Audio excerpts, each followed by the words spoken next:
चलिए, आप सभी प्यारे विद्यार्थियों का वायवी की पाठशाला में हार्दिक स्वागत है। आज हम कक्षा 9वीं का 5वां अध्याय है जिसका नाम है क्या, जीवन की मौलिक इकाई।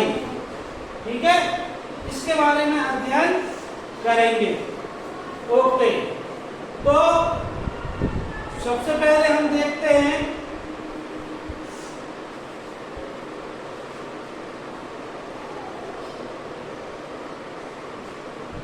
कि भाई हम पढ़ रहे हैं इसमें कि हमारी कोशिका, क्या हमारी कोशिका, क्या पढ़ रहे हैं, कोशिका।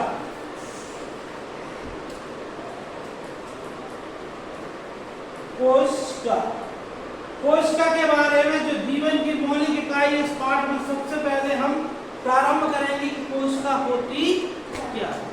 इकाई मतलब होता है यूनिट, क्या होता है, यूनिट होता है। अब यूनिट का मतलब क्या होता है कि जिस प्रकार आपने देखा होगा, आपका घर बना है कभी या किसी के घर बनती हुई देखा आपने, तो हम क्या करते हैं, एक के बाद एक बहुत सारी ईंट रखते जाते हैं, तो धीरे धीरे करके एक दीवार बनती है, फिर बहुत सारी दीवार बनती हैं और हमारा घर बन जाता है। तो इसी प्रकार जो हमारा शरीर है, इसी प्रकार जो हम मनुष्यों का शरीर है, वो भी कैसे बना है, छोटी छोटी कोशिकाओं से मिलकर बना होता है। ऐसी विभिन्न प्रकार की कोशिकाएं, क्या है, विभिन्न प्रकार की, इन सबसे मिलकर बना होता है। ठीक है, अब बात आती है, क्या हुआ, एक वैज्ञानिक थे जिनका नाम क्या था, रॉबर्ट, क्या था, रॉबर्ट हुक। क्या नाम था, रॉबर्ट हुक। बहुत ही महान वैज्ञानिक थे। इन्होंने सन 1665 में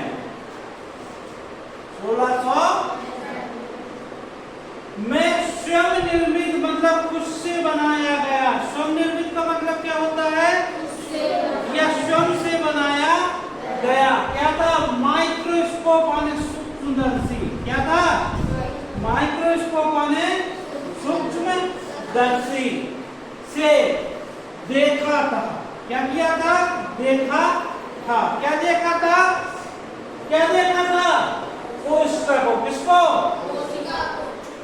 अभी कोशिका उन्होंने नाम नहीं दिया है, कोशिका नाम नहीं दिया है। क्या हुआ था, आप जानते हो ना, आप सभी लोगों ने दवाई की बोतल देखी है, वो टॉनिक की बोतल रहती है ना, उसमें ढक्कन होता है, देखना, ढक्कन के ऊपर साइड एक गद्दीदार लगा होता है, वो कॉर्क है। क्या है, उसी कार की पतली काट का अवलोकन किया, किसने किया था, रॉबर्ट हुक ने।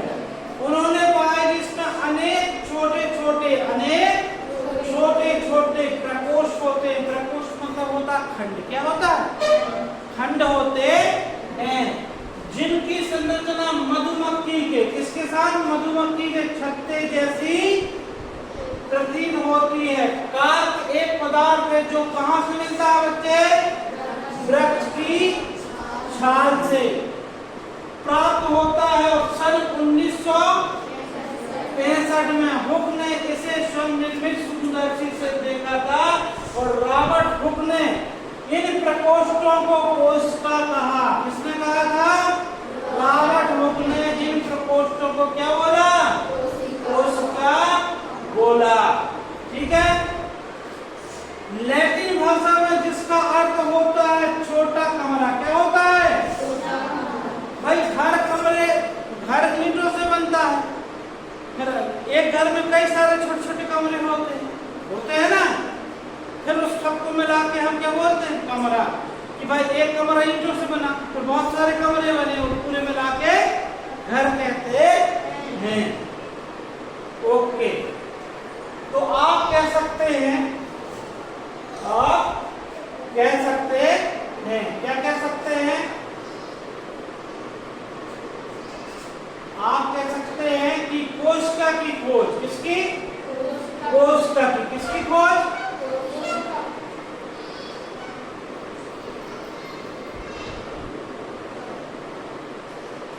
कोशिका की खोज किसने की? रॉबर्ट हुक ने कब की? 1665 में की थी। ध्यान रहेगा। यह क्वेश्चन आ सकता है आपको, है कोई खोज कोशिका की खोज किसने की? तो आप क्या बोल दोगे? रॉबर्ट हुक ने की। किसने की? रॉबर्ट हुक ने की। आई बात समझ में कि नहीं? ओके, चलिए अब आगे चलते हैं। पर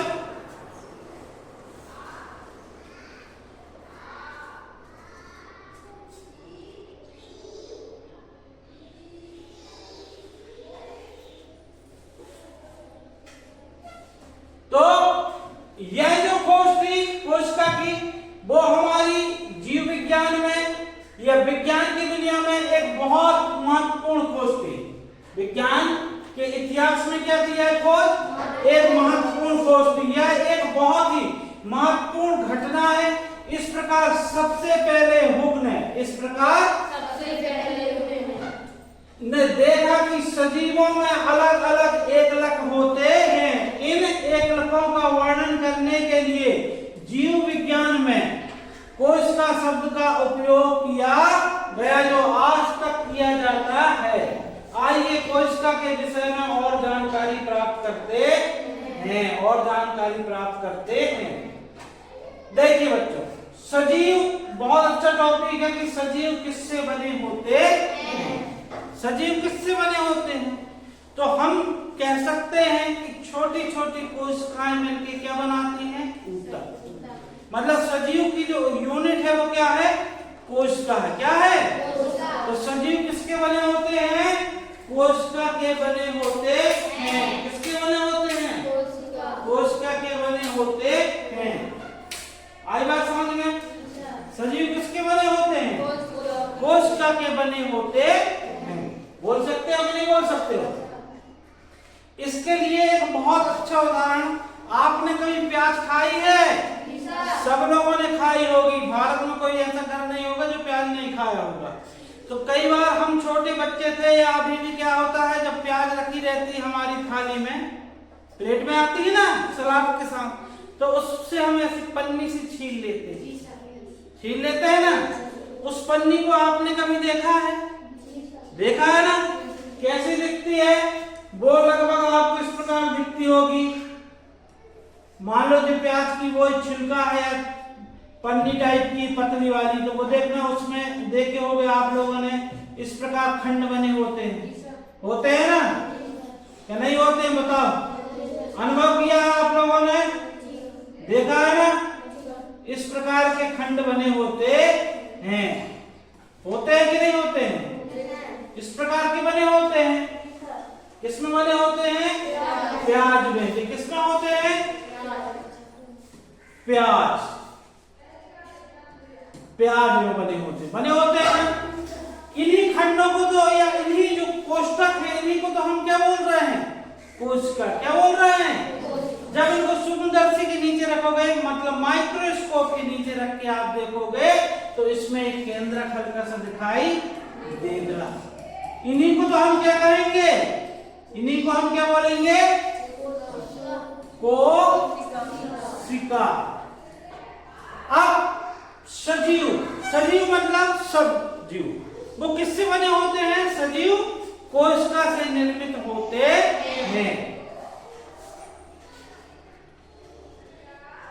कोशिका से निर्मित होते हैं। क्या नहीं होते हैं? बताइए, होते हैं ना? आप इनको बात गिलास द्वारा देखेंगे तो आप क्या कर सकते हैं? इसके अंदर नीचे रख सकते हैं। ये माइक्रोस्कोप कहलाता है। क्या कहलाता है? इसको सूक्ष्मदर्शी बोलते हैं। क्या बोलते हैं? सूक्ष्मदर्शी कहते हैं। क्या बोलते हैं इसको? सूक्ष्मदर्शी। मतलब इसकी सहायता से आप क्या कर सकते हैं? किसी भी छोटी वस्तु को बड़ा करके देख सकते हैं। ठीक है? सबसे ऊपर इसमें क्या लगा होता है? ये वाला हुआ क्या कहलाता है? नेत्रिका। क्या कहलाता है?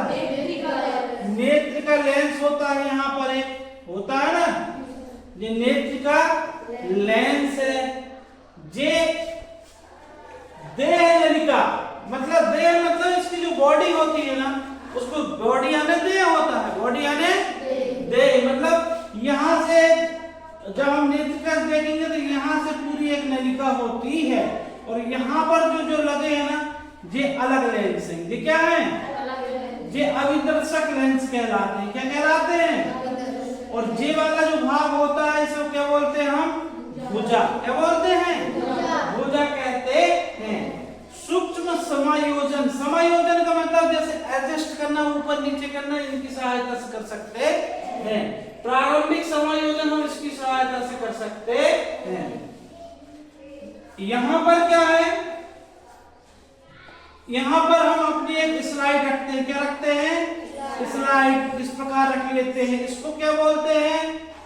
मंच। क्या बोलते हैं? मंच। और ये घूर्णी होती है, ये आधार है, ये क्या है? एक दर्पण लगा होता है। इस प्रकार का एक दर्पण, दर्पण समझते हो ना, आईना, ठीक है, वो लगा होता है जो नीचे से प्रकाश को क्या करता है? फोकस करता है यहाँ नीचे से।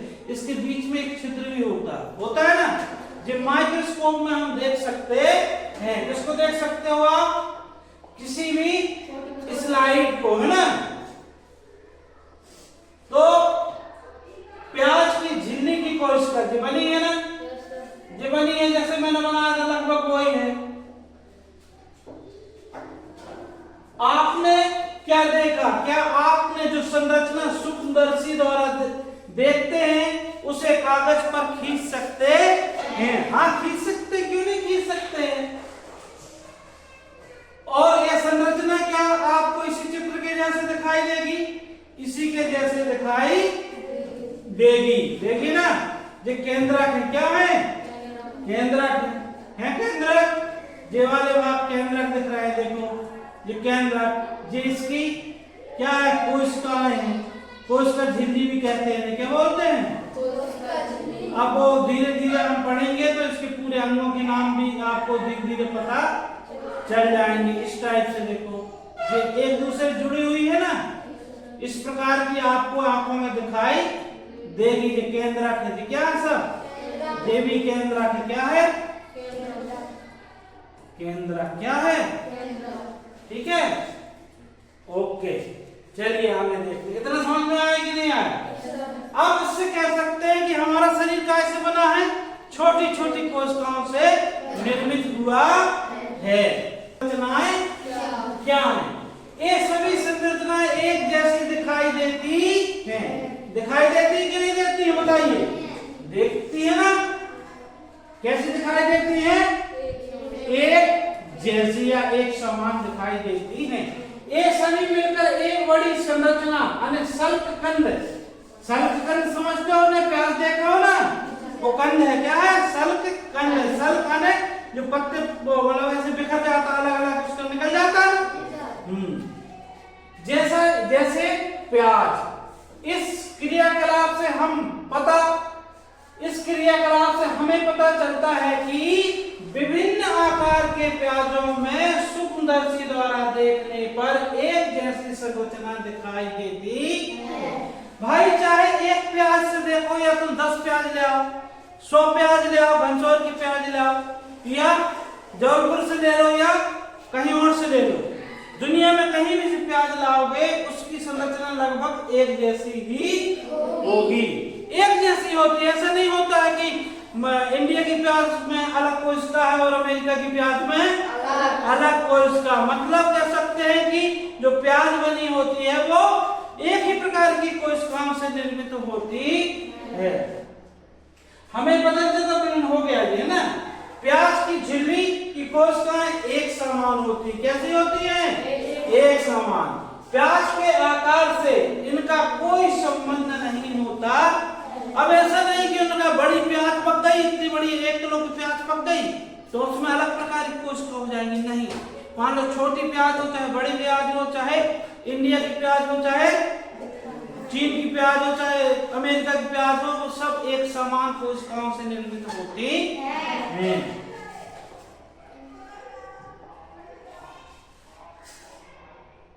ठीक है बच्चों, एक छोटी संरचना जो हम देख सकते हैं शल्ककंद प्याज की मूलभूत इकाई है। क्या है? मतलब जो छोटी संरचना आपने देखे ना एक छोटी संरचना देखे ना हमने इस प्रकार की प्याज के अंदर देखे ना, जिनमें इस प्रकार की कोशिकाएं हैं। इस संरचना देखिए, ये क्या है? इस प्याज की क्या है? मूलभूत संरचनाओं को कोशिका कहते हैं। मतलब शल्ककंद प्याज की मूलभूत इकाई है। मतलब एक छोटी संरचनाएं क्या है? शल्ककंद प्याज की मूलभूत इकाई है। इन संरचनाओं को कोशिका कहते हैं। न केवल प्याज बल्कि जितने भी जीव जंतु हम अपने आसपास देखते हैं वे सभी भी कोशिकाओं के बने होते। मतलब ऐसा नहीं है कि प्याज अकेली बनी, मैं भी बना हूं तो कोशिकाओं का बना, आप लोग भी बने हैं तो कोशिकाओं। जितने भी जीव जंतु जो भी दिखता है इस दुनिया में, पेड़ पौधे हो चाहे जीव जंतु, सब किससे निर्मित हैं? कोशिकाओं से। किससे? कोशिकाओं के बने होते हैं ये सभी कोशिकाओं। अद्यपि परंतु एक बात है, कुछ जीव ऐसे होते हैं, कुछ जीव ऐसे होते हैं, अद्यपि कुछ जीव एक कोश की भी होते हैं। मतलब कुछ जीव ऐसे हैं जो सिर्फ एक कोशिका में ही अपना संपूर्ण जीवन बिता देते हैं। मतलब वो एक कोश की है। क्या है? एक कोश की हर क्रिया उनके जीवन की जो बायोलॉजिकल प्रक्रियाएं होती हैं वो सब एक कोशिका में संपन्न हो जाती हैं, जिन्हें हम सूक्ष्म जीव भी कहते हैं। क्या बोलते हैं? कहते हैं ना। ओके, चलिए आगे देखते हैं और क्या है। आवर्धक लेंस की खोज के बाद सूक्ष्म जीवों का आविष्कार संभव हो सका। आवर्धक लेंस मतलब वह लेंस जो छोटी चीज को बहुत बड़ा करके दिखा देता है, जैसे माइक्रोस्कोप। क्या होता है? हाँ, सूक्ष्मदर्शी भी कहते हैं। एक आवर्धक लेंस वो गोल वाला होता है, ऊपर नीचे करके देख लेते हैं। तो यह पता चलता है कि एक मात्र कोशिका स्वयं में ही एक संपूर्ण जीव जैसे, मतलब कि एक जो कोशिका होगी, एक कोशिका स्वयं में एक संपूर्ण जीव है। क्या है? स्वयं में एक संपूर्ण। अब एक संपूर्ण जीव मतलब वृद्धि करे, बड़ी हो, उसमें पाचन हो, उसमें श्वसन हो, संपूर्ण क्रिया होनी चाहिए, उसमें वृद्धि हो, बड़ा हो, वो आकार में, साथ में समस्त प्रकार की जैविक प्रक्रिया, समस्त प्रकार की जैविक प्रक्रियाएं जितनी भी होती हैं वो सब उस जीव में होती है। जैसे अमीबा है, क्या है? क्लेपिडोमोनास है, पैरामीशियम है और बैक्टीरिया। क्या है? बैक्टीरिया हो सकती है। इन सजीवों को एक कोश की जीव कहते हैं। इनको क्या बोलते हैं? एक कोश की। अब कोई पूछ ले भाई आप लोगों से कि एक कोश की जीव किसे कहते हैं? वो जीव जो एक क्रिया एक कोशिका के बने होते हैं उन्हें एक कोश की जीव बोलते हैं। सिंपल सी बात है ना, कि वो जीव जो एक कोशिका के बने होते हैं उन्हें क्या बोलेंगे? एक कोश की जीव कहते हैं। कहते हैं, बोल सकते हैं ना। इसके अतिरिक्त बहुकोश की जीव में अब दूसरी बात आती है भाई, जैसे लिखता है बहुकोश की, क्या आता है? बहु मतलब बहुत सारे, अधिक, कोशिका मतलब बहुत सारी कोशिकाओं से बने हुए जीव। जीवों में अनेक कोशिकाएं समाहित होकर विभिन्न कार्यों को संपन्न कराती हैं। अब भाई जिसके पास ज्यादा कोशिका वो अलग अलग काम अलग अलग कोशिकाओं से करवा सकता है, अलग अलग कोशिकाओं के समूह से। ठीक है ना? कोई जिसके पास एक कोशिका से, वो एक कोशिका से ही अपना संपूर्ण जीवन जी लिया। लेकिन जिसके पास बहुत सारी कोशिकाएं हैं वो क्या करेगा? अलग अलग कोशिकाओं से क्या करेगा? संपूर्ण कार्य अलग अलग कोशिकाओं से होगा, उसका उन कोशिकाओं के समूह से होगा ना। तो विभिन्न कार्यों को संपन्न कराने हेतु अंगों का निर्माण करती हैं। इससे कुछ उदाहरण जैसे फंजाई, पादप एवं जंतु। क्या हम कुछ और एक कोष की जीवों के विषय में पता कर सकते हैं?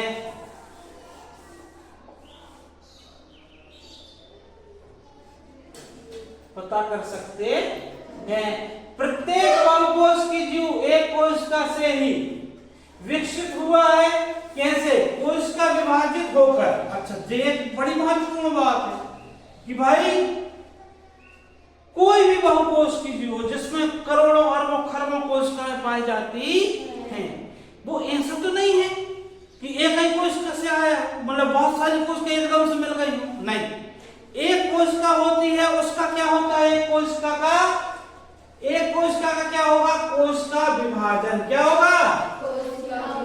होकर अपनी जैसी कोशिकाएं बनाती हैं। इस प्रकार सभी कोशिका अपनी पूर्ववर्ती कोशिकाओं से उत्पन्न होती हैं।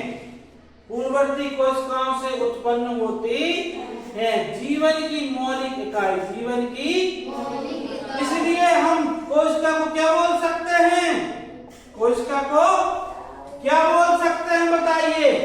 कोशिका को हम कोशिका तो क्या बोलेंगे? जीवन की मौलिक इकाई क्या है? कोई पूछ रहे, क्या बोलोगे आप लोग?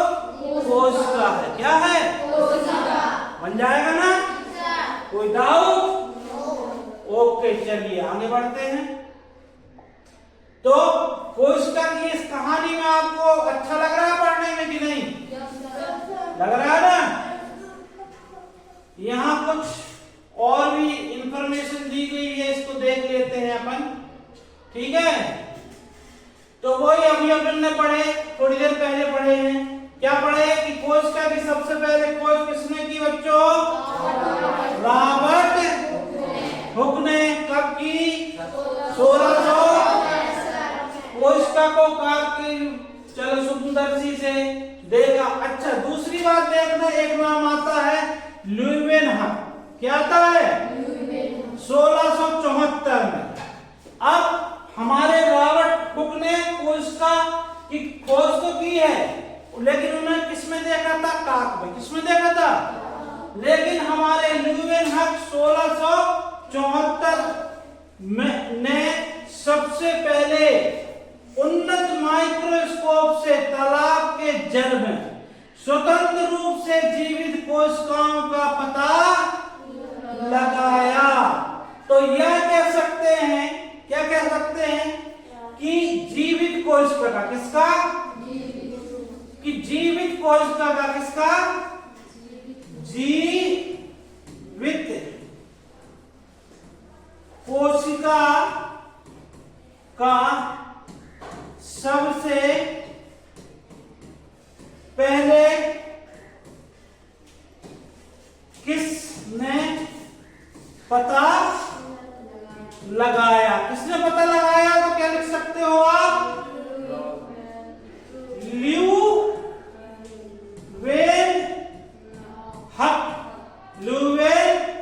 कब लगाया था? 1674 में। कब लगाया था? सबसे पहले क्वेश्चन आ जाए कि सबसे पहले खोज किसने की थी? क्या बोलोगे? Robert Hooke. रॉबर्ट हुक ने अपना हुक फंसा दिया है ना कॉक में।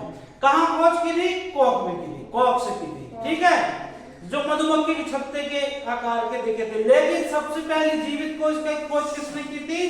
ल्यूवेनहक ने 1674 में यह खोज की थी। रहेगा आपको ध्यान। इसके अलावा आप देखेंगे कि हमारे एक और महान वैज्ञानिक इस दुनिया में आए, उनका नाम था रॉबर्ट ब्राउन। क्या था? रॉबर्ट ब्राउन का उनका नाम क्या था? Robert brown. ये हैं हमारे रॉबर्ट ब्राउन। 1831। कब है? 1831 में हमारा देश स्वतंत्र हो गया था कि नहीं? नहीं हुआ था। उस समय अंग्रेज हमारे देश में शासन करते थे, उसी समय की बात है। रॉबर्ट ब्राउन ने 18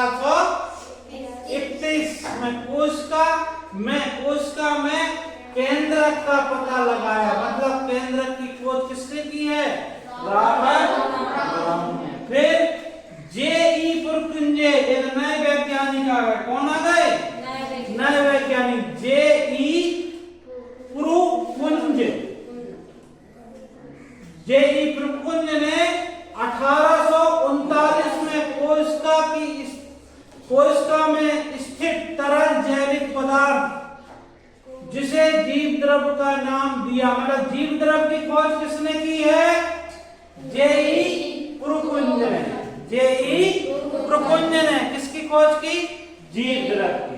फिर अगले वैज्ञानिक आ गए इस दुनिया में, वो कौन थे? एम स्लीडन।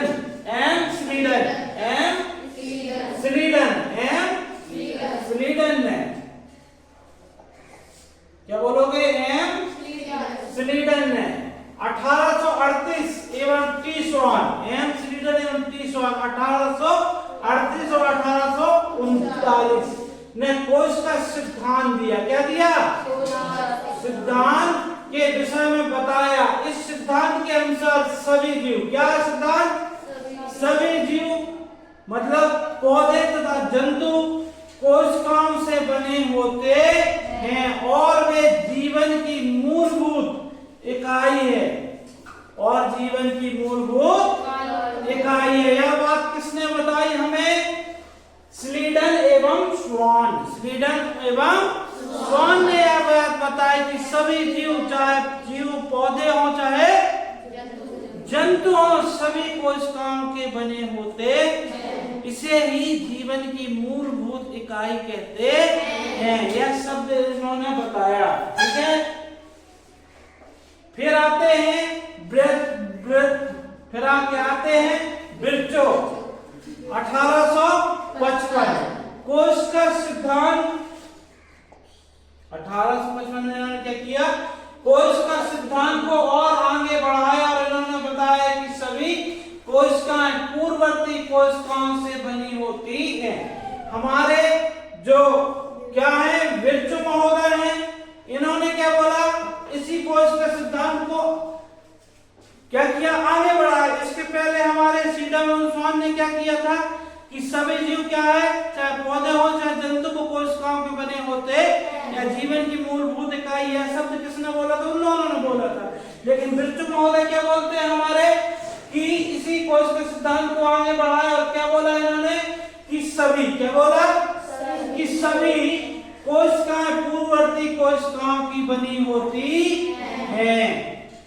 फिर एक सन आता है जब लगभग द्वितीय विश्व युद्ध समाप्त हो गया था 1939 की समथिंग। नहीं, क्या प्रारंभ हुआ था? जो भी हुआ हो प्रारंभ या जो भी देख लेंगे। तो 1939 मतलब हमारा देश अभी आजाद नहीं हुआ है ना, 47 में हुए थे। तो 1940 में इलेक्ट्रॉन माइक्रोस्कोप की खोज के बाद कोशिका की जटिल संरचनाएं, बहुत से अंगों को समझना संभव हो सका। अब क्वेश्चन क्या आ सकता है? क्या आ सकता है क्वेश्चन कि 1940 में 1940 में या इलेक्ट्रॉन माइक्रोस्कोप या सूक्ष्मदर्शी की खोज कब हुई है बच्चों? 1940 में। जिस सब क्वेश्चन आपके ऑब्जेक्टिव में बनेंगे, ठीक है, ऑब्जेक्टिव में बनेंगे। एक चीज ध्यान रखना और आपको कॉपी में नोट करते जाना है। कॉपी में नोट करते जाना है। ठीक है, ओके। इतना आया समझ में आपको? आ गया ना?